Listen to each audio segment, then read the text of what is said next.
Welcome to the Jigsaw24 EdTech podcast, the home of inspiring insights, quality conversations, and emerging trends in the education technology landscape. Each episode, we're bringing you trailblazers and changemakers from the education sphere who are changing the narrative on digital technology in the classroom. Whether you're an educator looking to enhance your classroom experience, or a curious mind eager to stay ahead in the tech-driven era, this podcast is your go-to source for inspiration and knowledge. Our goal is to demystify the barriers of education technology, making it accessible and actionable for everyone involved in the learning process. This week, we dive into the fascinating world of game-based learning and how it can shape the skills of tomorrow. Joining Nikki Foote is Chris Ramsden, an experienced educator with rich history of teaching in both the UK and Australia. Chris shares real-world examples showcasing how game-based learning enhances critical thinking and engagement. So sit back and get ready to explore exciting potential of game-based learning. Don't forget to share this episode on your social channels. Let's get started. Chris, how are you today? I'm great, Nikki. Thanks. How are you? I'm good. It's so lovely to have you here. Tell me a little bit about yourself. A little bit about myself. So I'm an educator of 34 years, would you believe? Yeah, I started teaching in 1990 in a city school in Rotherham in South Yorkshire. PE teacher, very quickly became head of PE and then head of upper school within 4 years. Worked there until 1999, if you like. And then in 1999, I was a little bit itchy-feety and took a year out to come to Australia to do a year's exchange. I don't know if you know about the exchange, but that's where you swap a house, swap the car, swap the job totally, and someone goes and does my job in England, and I came and did their job in Australia. So I had a fabulous year. It was family-based as well. My wife's sister married three years earlier to an Aussie guy and had come back over here. So we took the opportunity to test it out. Loved it. Came back and I did my year and a half back in the school, cascaded my learnings from the school here in Australia. And then we came back in 2001 we landed in Adelaide, which is where my wife's sister is married and was living. So come this far, I guess you should really keep the rest of the family together.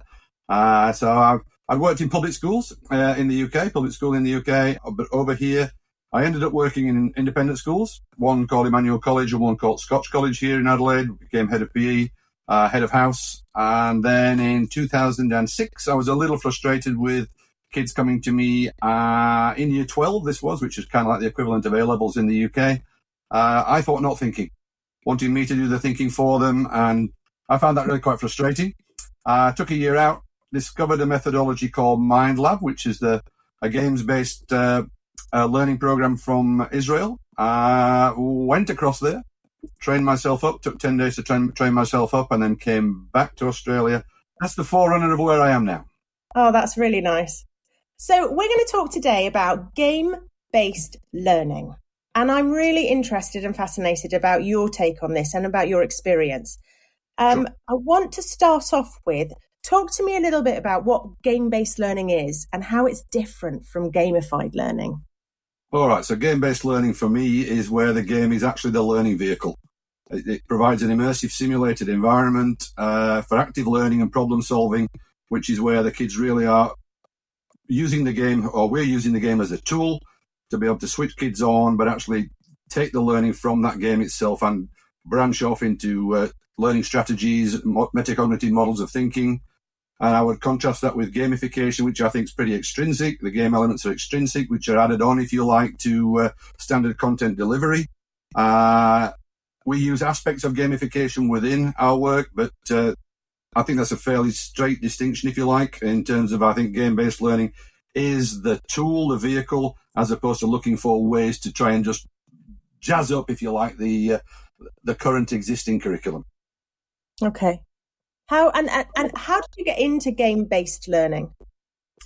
So I was a PE teacher, and as I said, I was through PE teaching. I knew the powers of games. for both for cognitive skills, social skills, emotional skills, and ethical skills. And I was coming to the end of my workable life, if you like, as a very, very active PE teacher. And I went looking, as I said, for something which was going to really push my boat. And I really felt there was something needed when, as I mentioned before, in terms of the thinking skills, which kids weren't showing as they came to me in year 12. There was a toolbox missing there. And I've discovered Mind Lab, which is the forerunner to the work I do now, in the hands-on version, which used games for exactly precisely that task. So it was basically using the game as the provocation to get into the cognitive, the social, the emotional, and ethical skills, developing strategies, teasing out and teaching metacognitive models of thinking, which the kids could then use and transfer into real life, whether that's into curriculum, whether that's into social events, into the way they interact with their families, everything. So it was almost like an extension of what I've been doing all my life as a PE teacher, but in a way which really gave me much more interdisciplinary in transference, if you like, between subject areas than I had as a PE teacher. Yeah, really interesting. In regards to the games, tell me more about what does that look like in the classroom? What type of games are you using, and how and sort of how do you get the students to to play these games? Sure. A lesson typically, so I'll track you through a lesson, if you like. Yeah. So a lesson would start with provocation.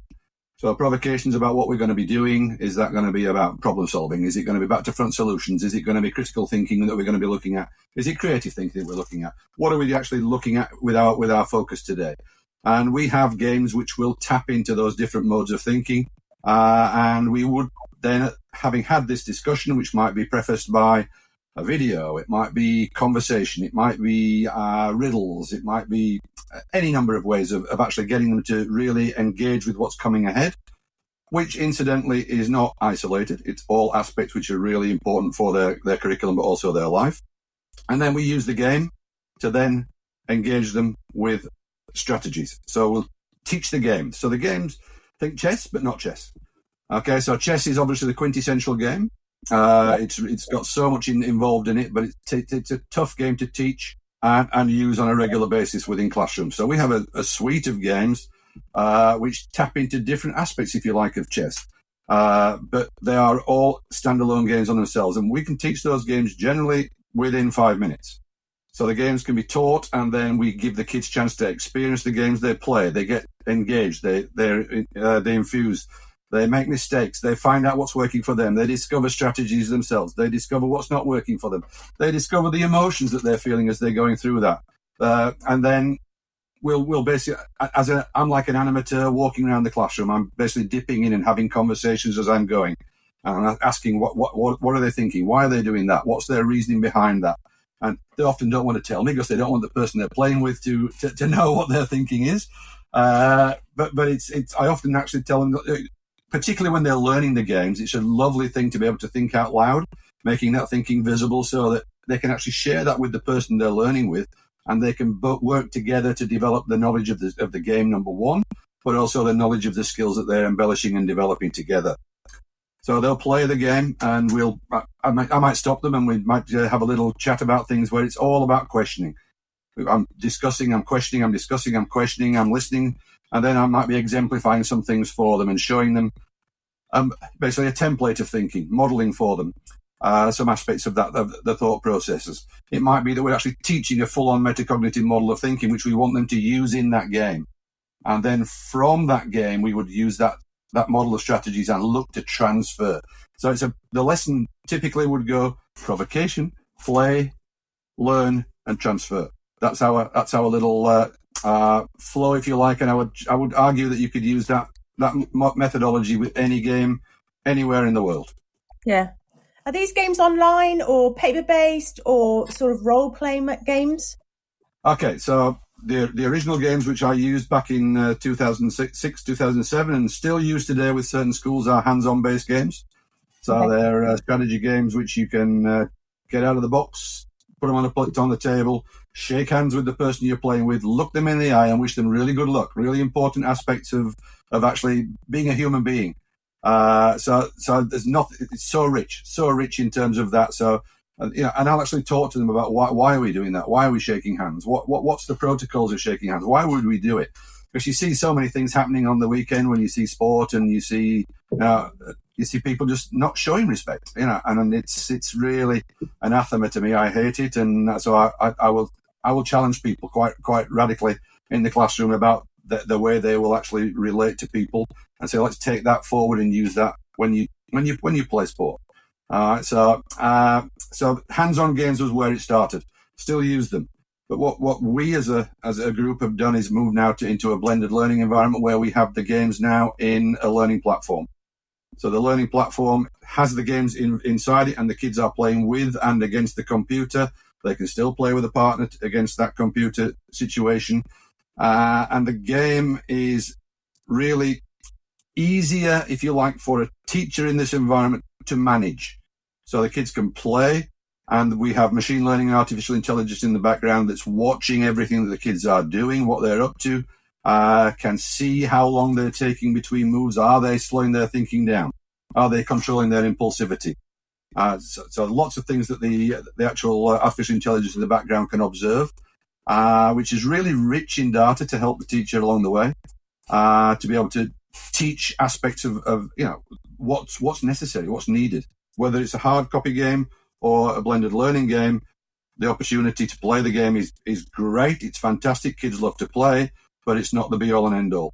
It's our tool of choice, whereas dance is a tool of choice for someone else, whereas music is a tool of choice for someone else. Kids generally love to play.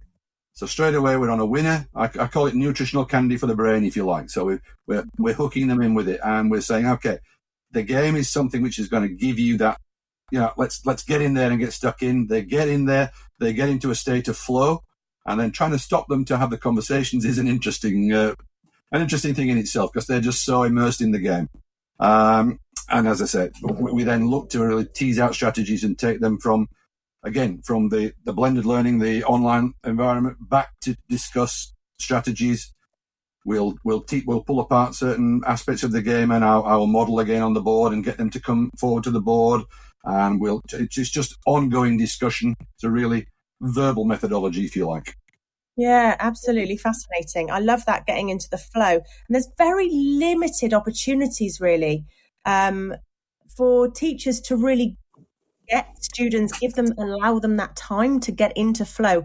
And it's so vital in order to embed knowledge, to think creativity, just to get students to really enhance their own understanding of something and deepen that.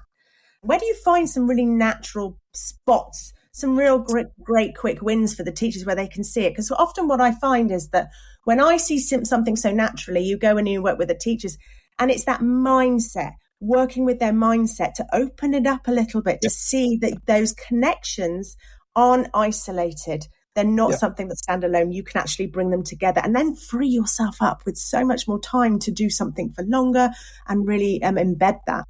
Oh man, I mean, you've hit the nail on the head there, right there with the word mindset.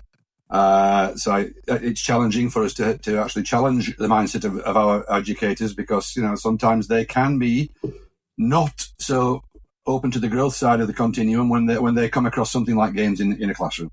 And it's a challenge. That might be because they've experienced games as kids, and they didn't like games when they were kids. I've met a lot of 50-plus teachers who actually given me that feedback, and I would have hoped that they might have been some of the people who had actually really had a positive experience of playing games when they were younger, because that was the board game generation, if you like, many years ago. I think you're right about that. What games is like as a family. Now, I know my kids and we play games at home, but not as often as a lot of my friends' families do. And we get stuck into Monopoly. Monopoly for my kids is a big winner chicken dinner. But when I was a kid, we almost got banned from playing Monopoly because my brother would have a tantrum. My dad was quite controlling. I was a little bit of a cheat with the money. So I think you have these relationships that you build up, and the stigma over time. And I'm quite frightened of board games because I'm not very good at rules. So I can understand why some of the teachers might not be that kind of cannot see it, for instance, just can't see the value in it. And it's quite frightening. So changing that mindset, how do you dig into mindset with them? So it's. I really start with the idea that basically we're not expecting you to be games masters. Yeah, you are here working with a tool to develop the thinking of your kids. Your kids will work well with this tool, and you, if you'll allow yourself, will also enjoy the experience of working with the games. So when teachers start to open up and be a part of it, if we go back to things like Seligman's PERMA, basically we've got positive emotions in the classroom, we've got engagement in the classrooms, we've got positive relationships in the classroom, built between the teacher and the kids and kids and kids. We ascribe meaning to the games because they are little microcosms of life. Yeah. Basically, they're just from a game we can pull something out which is relevant to some aspect of life, be it, as we talked before, be it something related to cognitive, social, emotional, or ethical. And they are going to help them with their achievement. So I'm really all around the fact that their well-being, their positive emotions, their positive education is a massive aspect of what we do. I have schools which really, really focus on character strengths and how the games can actually expound character strengths and bring them to life. So a lovely school here in South Australia called Trinity College, they use them all the time for character strengths, talking about prudence and judgment and humility and perseverance and persistence, and how those games really bring out the best of all those aspects in kids and challenge them to be risk takers. Yeah, it's very interesting because it's very like the International Baccalaureate, which is very layered with those core strengths, really looking at resilience, looking at confidence, looking at how we connect with each other. How does it promote well-being within the classroom?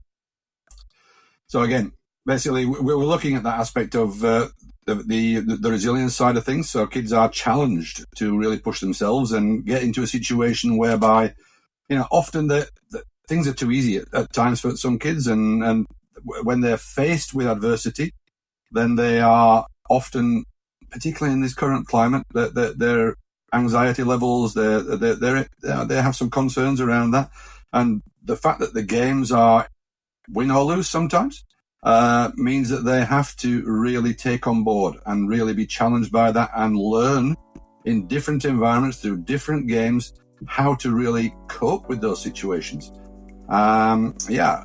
A real positive from that point of view.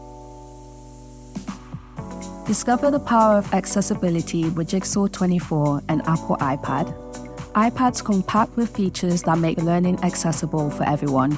From voiceover and magnifier for visually impaired students to guided access for those needing focus support and speech-to-text for hands-free learning. Empower your classroom with Jigsaw24 and Apple iPad. Visit jigsaw24.com/education to learn more and transform the way all your students engage with learning. Thinking about this, what are some of the common misconceptions about game-based learning that you have encountered from educators or administrators or parents? Well, parents would certainly say, what on earth are they doing in the classroom playing games with my kids? I want them to learn this so that they can go to university, so they can follow the same path that I followed. And the world's changed. The world is changed. We don't want to be still teaching the way we were teaching in 1920 in 2024. And we have some wonderful schools out there, some wonderful educators out there pushing the boat, doing things. But we've also got far too many that have been held down by the system. I talked earlier about the fact that I was frustrated with kids coming to me not thinking, not wanting to think, and their parents wanting me to think for them. And I foolishly, at the time, ascribed that to the kids that I was teaching, where I've come more and more very quickly to realize it's not that, it's the system, which is requiring them to jump through hoops, and they don't want to think because they're bored. Yeah, one of the things I often talk to my teachers about when I'm in a coaching role is that how can we get the students to do the hard thinking? Quite often I will see the teachers doing so much of the hard thinking, and they holding those hands of the students and guiding them through and jumping. Often I kind of call it's a bit like Crufts, where you've got the dogs and you're going through, holding them really tightly through that lesson. But there's no space to let the students go, to let the students explore the learning and choose which pathway they want to go along. And I think that that's really missing in allowing the students time, and I would say also voice, choice, getting them to be the owners of their decisions. Yeah, absolutely. So I had a lovely comment from a guy who used to teach me way back in the day, and he said, teachers need to. Sorry. He was actually speaking to kids at the time. I was when I was back in the UK last year, and he said, kids need to realise that school is not about coming to watch teachers work. And I loved that. I just thought that was so good. Yeah. No, so, I mean, that again taps into what's the schooling of the future. You know, we're changing things, and we're modifying things, and we're trying to do things in different ways, and we need to do things in different ways. You know, so there's a school over here that has basically started a school where there's no boundaries. So they're taking enrollments from kids from anywhere in the world online. So they recognise that these things worked so well for certain kids during COVID that they have now actually created an online campus, and they're seeing how it goes, and they're encouraging enrollments from people from around the world. Considering all the changes that we have in technology at the moment, I mean, with the AI, and I mean everything that's going on, how do you see game-based learning evolving? So I mean, my hope is that any teacher would be able to grasp a game that they could use to help them to deliver whatever it is that they are delivering. That's a major aim I would love. So one of our aims as a company is if you'd like us to help you to deliver this concept in your classroom, we might have a game that you can just tap into. That's something I think is really, really a cool concept, if you like. Yeah. But I think there'll be. I just saw only recently Sal Khan with his son. Yeah. Talking to AI. Have you seen that at all? Yeah, I have. And I can see that. I can see that we could have a games-based lesson which is prefaced by a conversation, and then you're led through the strategies by that game. I just think that's fantastic. You know, so part of what we've got already in the background is we are able to create these learning profiles, which I think is really fantastic in terms of those power skills, those essential skills we were talking about earlier, the ones that aren't tested, the ones that are difficult to test. We're able to give some reporting on that, which I think is really important. And I think that is something that teachers need to take on board, because that's going to give them some small data that they can action straight away, rather than relying on big data. Come on, let's get that SATs done or whatever it is we're going to do, and we'll get some feedback in 8-9 months, and it's too late, and who cares, etc. And so I think maybe I'd love educational games to become one of the main tools of the future. Yeah. I can imagine also that, you know, you've got students playing a game, but you've got the machine learning in the background, which then understands that they need to slow down, they need to become more strategic, they need to develop this skill. And so it's starting to prompt them, right, and guide them through that. Sort of the data is automatic and it's coming out, and the students are starting to respond and be prompted and then respond in time. Yeah, that's superb. I mean, and there's other things like VR and AR and the concept of being able to perhaps be visualizing a game board through your VR headset or whatever, and be moving and making moves. I think the future's exciting. I don't know where it's going to go and how quickly it's going to go, but it's changing so very, very quickly. So yeah. What would you like to see in terms of the curriculum decisions getting into schools? Are you seeing any changes in terms of space being allowed for you to get in there? It's really, I think, at this moment in time, it feels to be sector dependent. So I would love to be working in public schools, more public schools than I am. But they are so constrained by national curriculum, ticking this box, ticking that box, that they're almost, they can't find time themselves to make time in their own minds to change that mindset to be able to bring it in. And, you know, and again, always there's that funding issue with some of those schools. Independent schools, over here in Australia in particular are very much opening their minds to any number of different aspects to really embellish the curriculum. So they see that holistic development as a really important part of what they're delivering, which is making them different. And so they are actively looking for ways which will engage their kids, which will challenge their kids, which will develop their thinking. I've started recently with a school this year, Pembroke School, and they came on board early term one over here.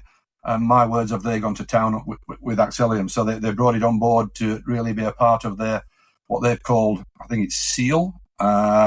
It's an extra lesson which they're putting in place to develop their kids' thinking and learning. And there are other aspects in there, but Axelium is something that they've really seen as a potential winner. And the findings so far are very, very strong. The kids are working really strongly with the strategies. They're asking for more. The teacher is a really important link here. The teacher that's involved, I've mentioned before that we provide pedagogy with materials in the form of PowerPoints, but this teacher, and I said that basically there's your menu. I'd love you to become a master chef, but first time through, you probably were going to go through as any chef would and use the ingredients as they are, but the ingredients are interchangeable. You can mix and match them. This teacher has gone to town. She has modified. She's actually included various aspects of teachers in her school, in the lessons, making even more meaning for the kids. And it's just wonderful to watch. It really is. And they're a beacon, and they've only been working with me for nearly 2 terms. That's really lovely. And when you see those schools coming in, getting really excited, it's those change makers, that one teacher in there that sees the potential. She's actually teaching the lessons alongside the classroom teacher. So the classroom teacher is being immersed in quality teaching from her. The teachers aren't feeling threatened by the lesson at all, but they're learning at the same time. They're enjoying the lessons, and they're also taking the feedback from the personal profiles, and they're using them with the kids, but they're also using them with parents at parents' evenings. And then the model plan is that down the line, it will become a situation where those teachers are comfortable and confident to take over and teach these lessons themselves, embed it amongst their teaching beyond what they're doing already. It's a lovely model. It's not available and accessible to every school, but the way they're doing it is really, really, really, really strong. Yeah, really, really a great model for other schools to see as a case study of actually how to push that forward and the value in it. Yeah, when she sent me that stuff yesterday, I straight away sent it to somebody on Upwork and said, "Make this into a case study, please." Absolutely, yeah. Let's get that out there. Yeah, Chris, it's been so lovely to talk to you today. I really appreciate your time. It's just been fascinating to see how you work, how you get into schools, and the amazing things that you do in there to sort of build up the strengths of these of the students. Thank you, Nikki. I mean, I'll just take 2 more minutes of your time.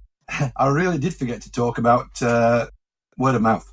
If I was working in business, they would tell me word of mouth is nice to have, but it's not scalable. And I get that, except for many of my schools have come on board where someone has worked with me at another school. They've gone to work at another school. That could be as a teacher, and they've introduced it to the school themselves, or they've gone from a deputy to a principal at another school, and they've said, "Chris, within a term, I'll be getting you in." And that's happened on 4 occasions. And then from that one school, Trinity, I mentioned before, they're probably the biggest school, I think, in the Southern Hemisphere. They've got 5 campuses of kindergarten to year 10. I started with the one from the guy who I'd worked with at another school. He started with it for a year and a half, and now the executive principal has seen the quality and the impact of what's going on in the school. Every school has come on board, drip fed every year, so I've now got all 5 schools on board with me. They're working with the methodology in terms of all their strategic and flexible thinking, their thinking skills, their character strengths, and it's just a great, great, great environment to be working with those people. In terms of these schools that have kindergarten all the way up, or nursery, what ages do you generally work with? So me personally, I would say most of my work is between year 3 and year 9. Okay. but we have recent developments which I haven't rolled out yet, where we're looking at introducing a kindergarten from year 4 through to year 6, which is not necessarily dominated by online games. It's a mixture of playing hands-on games in the kindergarten and then some online games at home, but all interspersed with really important teachings that the parent can share with their own little kids. So we're taking the learning home, so that the parents can be a part of and understand where we're going in terms of developing the thinking skills of students as young as that. It's not about the game. It's about teaching them models of thinking, strategies of thinking that they can use for life, lifelong learners. So if we can't go down there, and I actually have spent with the hands-on games. I've spent time in retirement homes. I've spent time I've worked with some people who've got dementia with a couple of the games, a game called Rush Hour, and had massive engagement with people. I've worked with kids who've got Down syndrome and autism, and so these games, some people say, oh yeah, they're for the gifted, and then other people will say, oh, they're for the people who are struggling with their learning. And I just look them in the eye and say, these games are for everybody. This podcast was brought to you by Apple authorised education specialist Jigsaw24, a UK-based IT solutions and technology provider for education. From cutting-edge technology solutions with a focus on Apple-based learning, to training and professional development opportunities, as well as management and maintenance services and support, our qualified team of experts are here to ensure you and your staff can focus on delivering quality teaching in the classroom. Remember to rate, subscribe, and join us again next time on the Jigsaw24 EdTech podcast.